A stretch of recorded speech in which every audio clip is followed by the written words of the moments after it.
नमस्कार बच्चों। कल हमारी क्लास नहीं होने पाई थी, उसके लिए भी सॉरी। और आज हम अपने आगे के 10 क्वेश्चन करते हैं।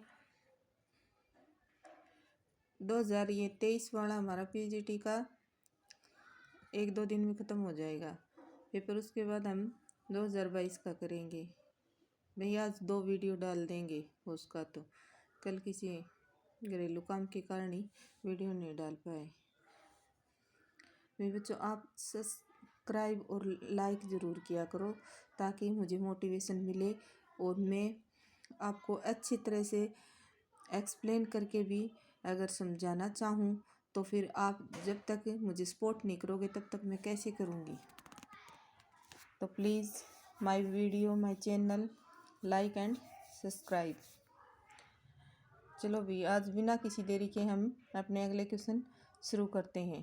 ये आपकी वीडियो 10 मिनट की भी नहीं बना रहे हम, 8 या 9 मिनट के अंदर ही ख़त्म कर देते हैं ताकि आपका टाइम वेस्ट ना हो, आप चलते चलते भी ये क्वेश्चन देख लो, इसीलिए हम ये कर रहे हैं।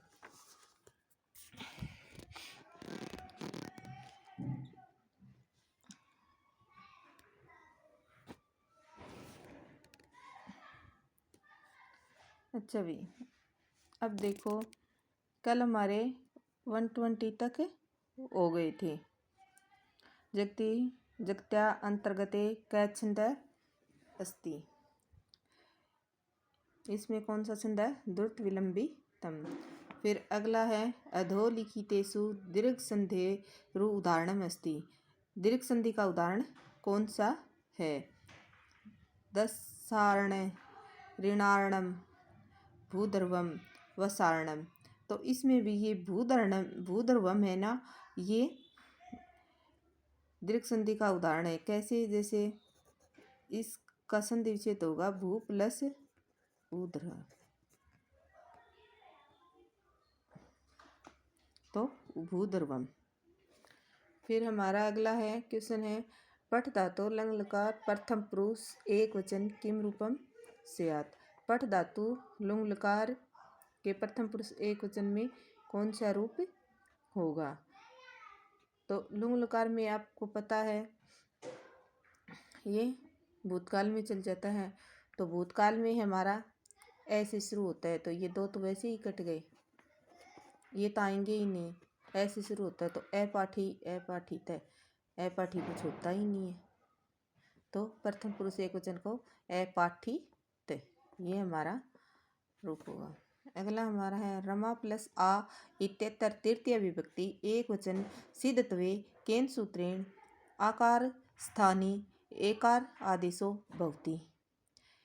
यहाँ तृतीय विभक्ति एक वचन सिद्ध के लिए कौन से सूत्र का आदेश हुआ है? तो यहाँ ये सूत्र हुआ है अभी आंगी चा अप, ये सूत्र लगा इसमें रमा प्लस आ में इत्यतर तृतीय विभक्ति, तो रमा प्लस आ रमया, क्या लिखेंगे हम? रमया। तो इसमें तृतीय विभक्ति एक वचन सिद्ध करने के लिए कौन से सूत्र से आकार स्थान को एका आदेश हुआ है? एकार आदेश कौन से सूत्र से हुआ है? आंगी च एप, ए को ये हुआ है, तो ये कौन से सूत्र से हुआ है?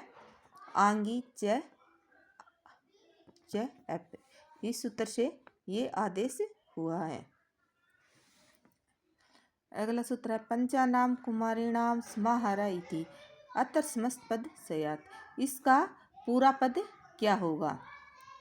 इसका पूरा पद क्या होगा? पंचकुमारी, पंचकुमार है, पंचकुमारी ही, पंचकुमारी। तो इसका 5 कुमारियों का समूह है, तो इसका समस्त पद क्या बनेगा? पंचकुमारी। छोटी ई की मात्रा आएगी और विसर्ग नहीं लगेंगी, तो पंचकुमारी। अगला है हमारा वर्त्यार्थक बोधकम वाक्यम रिक्त स्थान अधोलिखितेषु उचित विकल्प रिक्त स्थानम पूरयतु। नीचे लिखे रिक्त स्थानों में से उचित विकल्प भर के यहाँ लिखो। वर्ते अर्थ बोधकम वाक्यम विग्रह, क्या आएगा? विग्रह है। वर्ते अर्थम बोधकम वाक्यम विग्रह। तो यहाँ क्या आएगा, ना समास आएगा, ना समस्त पद आएगा, ना वृत्ति आएगा। क्या आएगा, विग्रह। यहाँ क्या आएगा, विग्रह। हमारा अगला है धान्येन अर्थ है इति धान्यार्थ है अत्र समास विधायकम सूत्रम अस्ति। इसमें समास विधायक सूत्र कौन सा लगा है। तृतीया तत्कृतार्थने थेन गुणवचनेन कर्तरीकरणे कृत्याबहुलम कृत्य ल्यूटो बहुलम कृतग्रहणे गतिकारक पूर्वस्यापि ग्रहणम। तो इसमें कौन सा समास विधायक सूत्र है, तृतीया तत्कृतार्थेन गुणवचनेन। हमारा अगला है अधोलिखितेषु असमीचीनम विकल्प चिन्वन्तु। निम्नलिखित में से जो ये मैं चीट करके दे रखे हैं अभी, जो असमीचीन है वो बताओ। वर्गानाम प्रथमा तृतीया पंचमा यण सैचल अलप प्राणाः। वर्गों के प्रथम तृतीय और पांचवें और यण क्या होते हैं, अलप प्राण होते हैं। ये ठीक है। खरो विवारा संवारा अघोष च। खर विवार संवार अघोष होते हैं। हस संवारा नादा घोषा च। हस संवार नाद घोष होते हैं। वर्गाणाम द्वितीय चतुर्थौ सलश्च महाप्राणा। वर्गों के तीसरे चौथे और सल से है महाप्राण उसव्यंजन होते हैं, महाप्राण होते हैं। तो भी ये भी ठीक है और हमारा ये भी ठीक है और हमारा ये भी ठीक है। खर विवार संवारा अघोषा च। खरो विवारा संवारा ये घोष होते हैं भी, सॉरी, खरो विवारा संवारा अघोष है। ये खर अघोष तो होते हैं लेकिन ये संवार नहीं होते, ये संवार नहीं होते।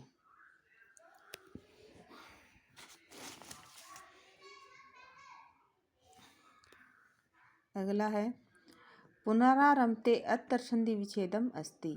पुनरारंभते यहाँ संधि विच्छेद क्या होगा, पुनस्रमते, पुनर्रमते, पुनःरमते, पुनरमते।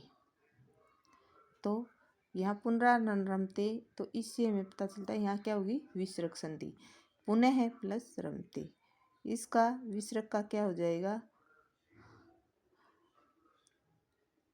रह हो जाएगा और रोरी सूत्र से पहले रह का लोप होने के बाद उससे पहला स्वर दीर्घ हो जाएगा। तो ये ए का आ हो जाएगा, विसर्ग का लोप होके रह, विसर्ग का ए हो जाएगा, फिर विसर्ग का रह हो जाएगा, रह परे रहते रह हो जाता है और एक रह परे रहते रह का लोप होता है। उस लोप होने के बाद जो प्रक्रिया होती है उससे पहला स्वर दीर्घ हो जाता है। तो क्या होता है, पुनरारंभते।